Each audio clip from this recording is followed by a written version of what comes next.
প্রতিবেশী দেশগুলোর সাথে যখন ভারতের সম্পর্ক কেবলই অবনতির দিকে, তখন আরেকটি দুঃসংবাদ এলো দেশটির জন্য।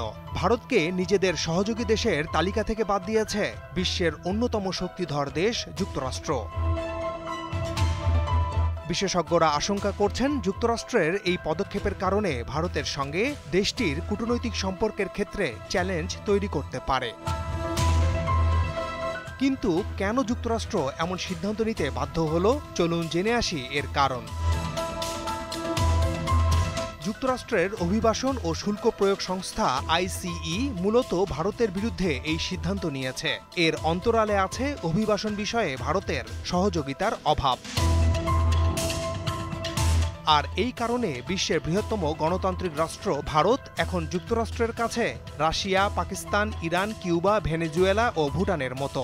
অর্থাৎ অভিবাসন বিষয়ে এই দেশগুলোকে যুক্তরাষ্ট্র যে চোখে দেখে, এখন থেকে ভারতকেও সেই চোখে দেখবে।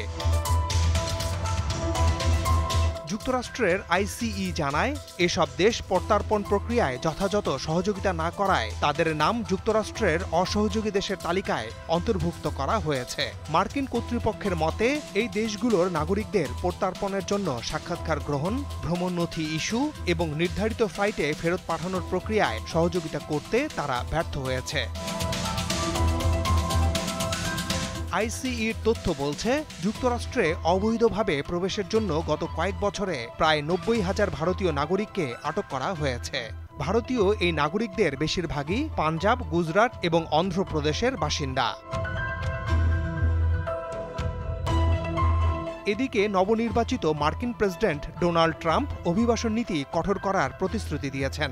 তিনি এরই মধ্যে ১৪,৫০,০০০ অবৈধ অভিবাসীকে বিতাড়িত করার পরিকল্পনা করেছেন, যার মধ্যে ১৮,০০০ ভারতীয় রয়েছে।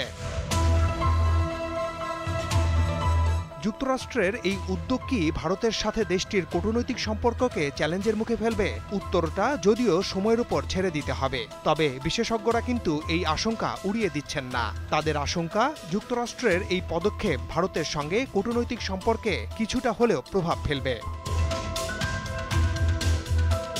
শুধু যুক্তরাষ্ট্র নয়, ভারতের জন্য আরেকটি দুঃসংবাদ এসেছে সুইজারল্যান্ড থেকেও। যুক্তরাষ্ট্র যখন এই পদক্ষেপ নিয়েছে, একই সময়ে সুইজারল্যান্ড ভারতকে সবচেয়ে সুবিধাপ্রাপ্ত দেশ বা MFN মর্যাদা বাতিল করেছে। সুইজারল্যান্ডের MFN মর্যাদা ছিল মূলত ভারতের সঙ্গে বাণিজ্য ও অর্থনৈতিক বিষয় সম্পর্কিত। এটি বাতিল হওয়ায় দুই দেশের বাণিজ্য সম্পর্কেও নতুন সংকট সৃষ্টি করতে পারে। এর আগে খালিস্তানপন্থী কয়েকজন শিখকে হত্যার অভিযোগে কানাডার সাথে ভারতের সম্পর্কের টানাপোড়েন তৈরি হয়, যা দুই দেশের কূটনৈতিক সম্পর্ককে অবনতির দিকে নিয়ে গেছে। তবে কি এবার যুক্তরাষ্ট্রের সাথেও একই পথে হাঁটছে ভারত? উত্তর সময় বলে দেবে।